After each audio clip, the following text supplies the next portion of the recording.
কর্মে কি আছে? যেখানেই দেখো সেখানেই স্বার্থ। স্বার্থ ছাড়া কেউ থাকতেই পারে না। ফলের আশা করে কর্ম করলে কি হয়? আগের 3টি শ্লোকে ভগবান নিজে যেমন সাবধানতার সঙ্গে কর্ম করার বর্ণনা করেছেন, তেমনি পরবর্তী 2টি শ্লোকে জ্ঞানী মহাপুরুষদেরও সাবধানতার সঙ্গে কর্ম করার প্রেরণা দিয়েছেন। এটি গীতার 3য় অধ্যায়ের 25 ও 26তম শ্লোক। ওং শ্রী পরমাত্মনে নমঃ। শক্তা কর্মণ্য বিদ্যাংশ যথা কুর্বন্তি ভারত, কুর্যাদিদাংস্তথা শক্তাশ্চি কীর্ষুর লোকসংগ্রহম, ন বুদ্ধিভেদং জনয়েদজ্ঞানাং কর্মসঙ্গিনাম, যশয়েৎ সর্বকর্মাণি বিদ্যান যুক্ত সমাচরণ। হে ভরত বংশোদ্ভব অর্জুন, কর্মে আসক্ত অজ্ঞ ব্যক্তিরা যেরূপ কর্ম করেন, আসক্তি বর্জিত জ্ঞানী ব্যক্তিগণেরও লোকসংগ্রহার্থে সেরূপ কর্ম করা উচিত। তত্ত্বজ্ঞ মহাপুরুষগণ সতর্ক থেকে কর্মে আসক্ত অজ্ঞ ব্যক্তিদের বুদ্ধিতে ভ্রম উৎপন্ন করবেন না, বরং তারা নিজেরা সমস্ত কর্ম ভালোভাবে পালন করত অজ্ঞ ব্যক্তিদেরও সেই রূপে কর্মে নিযুক্ত করে রাখবেন।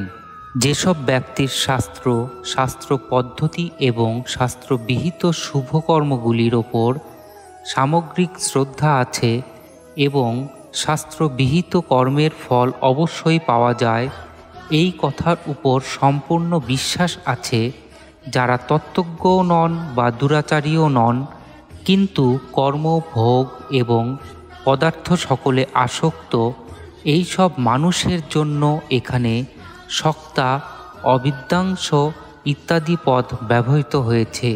শাস্ত্রজ্ঞান থাকা সত্ত্বেও শুধু কামনার কারণে এরূপ ব্যক্তিদের অবিদ্বান, অজ্ঞ বলা হয়েছে। এই সব ব্যক্তি শাস্ত্রজ্ঞ হলেও তত্ত্বজ্ঞ নন। এরা শুধুমাত্র নিজের জন্যই কর্ম করে থাকেন, সেই জন্য তাদের অজ্ঞ বলা হয়। এই সমস্ত অজ্ঞ ব্যক্তি কর্মে কখনো প্রমাদ, আলস্য প্রভৃতি না করে সাবধানতা এবং তৎপরতাপূর্বক যথাযথ বিধি সহকারে কর্ম করে থাকে, কারণ তাদের ধারণা থাকে যে কর্মে কোনো ঘাটতি থাকলে তার ফলেও ঘাটতি আসবে। ভগবান তাদের এইরূপ কর্ম করার রীতিকে আদর্শ বলে চিহ্নিত করে আসক্তিশূন্য বিদ্বান ব্যক্তিদেরও ঐরূপ রীতিতেই লোকসংগ্রহার্থে কর্ম করার প্রেরণা দেন, যার মধ্যে থেকে কামনা, বাসনা, মমতা, আসক্তি, পক্ষপাতিত্ব, স্বার্থপরতা ইত্যাদি সর্বতোভাবে দূরীভূত হয়েছে এবং শরীরাদি বস্তুর প্রতি কোনো আকর্ষণ নেই। এরূপ তত্ত্বজ্ঞ মহাপুরুষের উদ্দেশ্যেই এখানে আসক্ত বিদ্বান পথ উদ্ধৃতি হয়েছে।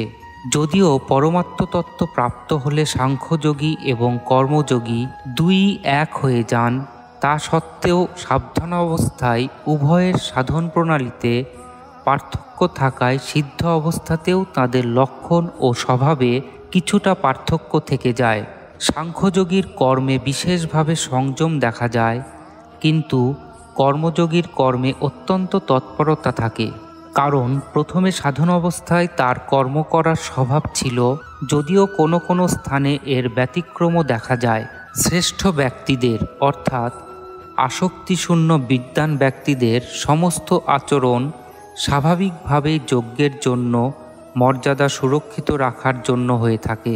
যেমন ভোগী মানুষের ভোগে, মোহগ্রস্ত মানুষের আত্মীয় স্বজনে এবং লোভী মানুষের অর্থে আসক্তি হয়, তেমনি শ্রেষ্ঠ ব্যক্তির প্রাণীমাত্রই হিতে অনুরাগ দেখা দেয়। তার অন্তরে আমি লোকহিতে কর্ম করছি এরূপ ভাবও হয় না, বরং তার দ্বারা স্বাভাবিকভাবেই লোকহিত কার্য হয়ে থাকে। প্রাকৃত পদার্থগুলি থেকে সর্বতোভাবে সম্পর্ক ছিন্ন হওয়ায় ওই জ্ঞানী মহাপুরুষের প্রতীয়মান শরীর, ইন্দ্রিয়াদি, মন, বুদ্ধি ইত্যাদিও লোকসংগ্রহ পদে উদ্ধৃত লোক শব্দটির অন্তর্গত। অন্য ব্যক্তিরা এই জ্ঞানী মহাপুরুষদের লোকসংগ্রহের ইচ্ছা সম্পন্ন বলে মনে করেন, কিন্তু তারা প্রকৃতপক্ষে লোকসংগ্রহের ইচ্ছাও পোষণ করেন না, কারণ তারা জগৎ সংসার থেকে প্রাপ্ত শরীর, ইন্দ্রিয়াদি মন, বুদ্ধি, পদার্থ, পদ, অধিকার, অর্থ, যোগ্যতা, সামর্থ্য ইত্যাদিকে সাধনাবস্থাতে কখনো নিজের বা নিজের জন্য বলে মনে করেন না, বরং এগুলি সবই তাঁরা জগতের এবং জগতের সেবার জন্য বলে মনে করেন, যেটি বাস্তব সত্য। সেই প্রবাহের জন্যই সিদ্ধাবস্থায়ও তাঁদের বলে কথিত শরীরাদি পদার্থগুলি কোনো আগ্রহ ছাড়াই স্বাভাবিকভাবে সংসারের সেবায় ব্যাপৃত থাকে। এই শ্লোকে যথা এবং তথা পদগুলি কর্ম করার প্রকারের অর্থে ব্যবহৃত। এর অর্থ হলো এই যে অজ্ঞ অর্থাৎ সকাম ব্যক্তি যেমন নিঃস্বার্থের জন্য সাবধানতা ও তৎপরতার সঙ্গে কর্ম করে, জ্ঞানী ব্যক্তিও সেইরূপ লোকসংগ্রহ অর্থাৎ অপরের হিতার্থে কর্ম করেন। জ্ঞানী ব্যক্তির প্রাণীমাত্রই অতি হিতের ভাবনা রেখে সমস্ত লৌকিক এবং বৈদিক কর্মের আচরণ করে যাওয়া উচিত। কি করে সবার কল্যাণ হবে এই ভাব নিয়ে কর্তব্য কর্ম করলে পৃথিবীতে তার সুন্দর ভাবের প্রচার স্বতই হয়ে থাকে। অজ্ঞ ব্যক্তিগণ ফলপ্রাপ্তির আশায় সাবধানতা এবং তৎপরতার সঙ্গে বিধিপূর্বক কর্তব্য কর্ম করে, কিন্তু জ্ঞানী ব্যক্তির ফলে আসক্তি থাকে না এবং তার কোনো কর্তব্যও থাকে না। তাই তার পক্ষে কর্মকে উপেক্ষা করা সম্ভব হতে পারে। এই জন্যই ভগবান কর্ম করার বিষয়ে জ্ঞানী ব্যক্তিদেরও অজ্ঞ ব্যক্তিদের মতোই কর্ম করার নির্দেশ দিয়েছেন। 21তম শ্লোকে বিদ্বান ব্যক্তিকে আদর্শ বলা হয়েছিল, কিন্তু এইখানে তাকে অনুগামী বলেছেন। এর তাৎপর্য হলো এই যে বিদ্বান ব্যক্তি আদর্শই হন বা অনুগামী, তার দ্বারা স্বভাবতই লোকসংগ্রহ হয়। যেমন ভগবান শ্রীরাম প্রজাদের উপদেশও দেন, আবার পিতার আদেশ পালন করে বনবাসেও যান। এই দুটি পরিস্থিতিতেই তার দ্বারা লোকসংগ্রহ হয়, কারণ তার কর্ম করা বা না করায় নিজের কোনো প্রয়োজন ছিল না। বিদ্বান ব্যক্তি যখন আসক্তি শূন্য হয়ে কর্তব্য কর্ম করেন, তখন আসক্ত চিত্ত ব্যক্তির অন্তঃকরণেও বিদ্বান ব্যক্তির কর্মের প্রভাব স্বাভাবিকভাবেই পড়ে। তা সেই ব্যক্তি এই মহাপুরুষ নিষ্কামভাবে কর্ম করছেন, এটি প্রত্যক্ষভাবে দেখুক বা না দেখুক, একের নিষ্কাম ভাবের প্রভাব স্বাভাবিকভাবেই অন্যের ওপর পড়ে, এটি একটি সিদ্ধান্ত। সেই জন্য আসক্তিশূন্য বিদ্বান ব্যক্তির ভাব ও আচরণের প্রভাব শুধু মানুষের ওপরই নয়, পশুপক্ষীর ওপরও পড়ে। এখানে বিশেষ কথা হলো যে মানুষ যতক্ষণ নিষ্কাম ভাব নিয়ে বিহিত কর্ম না করছে, ততক্ষণ পর্যন্ত তার জন্ম মৃত্যু চক্রে ঘোরা রোধ হয় না। যতক্ষণ সে নিজের জন্য কর্ম করে, ততক্ষণ সে কৃতকৃত্য হয় না, অর্থাৎ তার কাজ শেষ হয় না, কারণ স্বরূপ চিরস্থায়ী এবং কর্ম ও তার ফল বিনাশশীল। সুতরাং প্রত্যেক ব্যক্তিরই স্বার্থ ত্যাগ করে নিজের জন্য না করে অন্যের হিতার্থে কর্তব্য কর্ম করা অত্যন্ত প্রয়োজন। সাংসারিক বস্তুগুলিকে মূল্যবান মনে করার কারণেই কর্মযোগ অর্থাৎ নিষ্কাম ভাবপূর্বক কর্তব্য কর্ম পালন করা কঠিন বোধ হয়। আমরা যদি অন্যের কাছে কিছু আশা না করে শুধুমাত্র অন্যের হিতার্থে সব কাজ করা উচিত বলে স্বীকার করে নিই, তাহলে তখনই আমাদের কর্মযোগ পালনের পথ সহজ হয়ে যায়। প্রকৃতপক্ষে পদার্থগুলির কোনো গুরুত্ব নেই, গুরুত্ব আছে সেগুলির ব্যবহারের। আচরণের প্রভাবও তখনই প্রতিফলিত হয় যখন অন্তরে ওই পদার্থগুলির গুরুত্ব না থাকে। কোনো বস্তুই ব্যক্তিগত নয়, শুধু ব্যবহারের জন্যই সেগুলি ব্যক্তিগত। বস্তুগুলিকে ব্যক্তিগত বলে মনে করলেই অন্যের হিতার্থে সেগুলি ত্যাগ করা কঠিন হয়ে দাঁড়ায়। কোনো পদার্থ বা ক্রিয়ায় বন্ধনকারক নয়, সেগুলি সম্বন্ধই হলো বন্ধনকারক। বিদ্বান ব্যক্তিদের দ্বারাও লোকসংগ্রহের জন্য সকল কর্ম হয়ে থাকে, কিন্তু তা সত্ত্বেও আমি লোকসংগ্রহ করছি এই অভিমান তাদের মধ্যে থাকে না, কারণ এই শরীর, ইন্দ্রিয়াদি, মন, বুদ্ধি, বিদ্যা, যোগ্যতা, পদ আদি সমস্ত জগতের এবং জগৎ থেকেই পাওয়া। জগৎ হতে পাওয়া বস্তুসমূহ জগতের সেবাতে লাগানোই যথার্থ কর্ম। ওই বস্তুসমূহকে অত্যন্ত সততার সঙ্গে মর্যাদার সঙ্গে জগতের জন্যই সমর্পণ করা উচিত। এই সমর্পণ তেমন কোনো মাহাত্ম্য ব্যঞ্জক নয়, এই সমর্পণ তেমন কোনো মাহাত্ম্য ব্যঞ্জক কর্ম নয়। যেমন কেউ যদি আমার কাছে কিছু টাকা গচ্ছিত রাখে এবং কয়েকদিন পরে ফেরত চাইলে আমি যদি তাকে সেই টাকাটা ফেরত দিই, তাহলে তাতে কি এমন মহৎ কাজ করা হলো? হতে পারে এতে আমার দায়িত্ব শেষ হলো, আমি ঋণমুক্ত হলাম। এই রূপ জগতের বস্তুগুলি জগৎকে সমর্পণ করে দিলে আমার দায়িত্ব শেষ হয়, আমি ঋণমুক্ত হই, জন্ম মৃত্যুর বন্ধন থেকে চিরকালের জন্য মুক্তি পেয়ে যায়। সুতরাং সাংসারিক বস্তুগুলি জগতের কাজে লাগিয়ে কোনো দান পুণ্য করা নয়, বরং নিজেকে দায়মুক্ত করা হয়। যার অন্তরে সর্বদাই স্বাভাবিক সমত্ববোধ থাকে, যার স্থিতি নির্বিকার, যিনি ইন্দ্রিয়াদিকে জয় করেছেন এবং যার কাছে মাটি, পাথর ও স্বর্ণ সমান, এইরূপ তত্ত্বজ্ঞ মহাপুরুষকেই যুক্তবিদ্বান বলা হয়। শাস্ত্রবিহিত কর্মগুলি নিজের জন্য অর্থাৎ সুখ ভোগ, মান মর্যাদা ইত্যাদি প্রাপ্তির আশায় করার কারণে এই ব্যক্তিদের কর্মসঙ্গী এবং অজ্ঞানী বলা হয়েছে। শ্রেষ্ঠ ব্যক্তিদের বিশেষ দায়িত্ব থাকে, কারণ অন্য ব্যক্তিরা তাদের স্বাভাবিকভাবেই অনুসরণ করে থাকে। সেই জন্য ভগবান উপরিক্ত পদটির দ্বারা বিদ্বান ব্যক্তিদের নির্দেশ দিচ্ছেন যে তারা যেন এমন কোনো আচরণ না করেন বা এমন কোনো কথা না বলেন যাতে অজ্ঞ কামনাযুক্ত ব্যক্তিদের বর্তমান স্থিতি থেকে পতন হয়। অজ্ঞ ব্যক্তি বর্তমানে যে স্থিতিতে আছে সেই স্থিতি থেকে তাকে বিচলিত করাই পতন ঘটানো, তার মধ্যে বুদ্ধিভেদ উৎপন্ন করা। সুতরাং বিদ্বান ব্যক্তির সকলের প্রতি হিতের ভাব রেখে নিজ বর্ণাশ্রম ধর্ম অনুযায়ী শাস্ত্রবিহিত শুভকর্মের আচরণ করা উচিত, যাতে অন্য ব্যক্তিদের মধ্যেও নিষ্কামভাবে কর্তব্য কর্ম করার প্রেরণা জাগে। সমাজ এবং পরিবারের প্রধান ব্যক্তিদের জন্য একথা প্রযোজ্য। তাদেরও নিজ কর্তব্য কর্ম সাবধানতার সঙ্গে যথাযথ পালন করা উচিত, যাতে সমাজ এবং পরিবারের ওপর তার ভালো প্রভাব পড়ে। বুদ্ধিভেদ উৎপন্ন করার কিছু উদাহরণ হচ্ছে এইরূপ: এক, কর্মে কি আছে, কর্ম দ্বারা জীব আবদ্ধ হয়, কর্ম অতি নিকৃষ্ট, কর্ম ত্যাগ করে জ্ঞানে মনোনিবেশ করা উচিত ইত্যাদি উপদেশ দেওয়া, বা এইভাবে নিজ আচরণ বা বাক্য দ্বারা অন্যের মনে কর্তব্য কর্মের প্রতি অশ্রদ্ধা অবিশ্বাস উৎপন্ন করা। দুই, যেখানেই দেখো সেখানেই স্বার্থ, স্বার্থ ছাড়া কেউ থাকতেই পারে না, সকলেই স্বার্থের জন্য কর্ম করে, মানুষ যে কাজই করুক না কেন তাতে ফলের আশা থাকেই, ফলের আশা না থাকলে সে কাজ করবেই বা কেন ইত্যাদি উপদেশ দেওয়া। তিন, ফলের আশা করে নিজের জন্য কর্ম করলে ফল ভোগ করার জন্য বারংবার জন্মগ্রহণ করতে হয় ইত্যাদি উপদেশ প্রদান।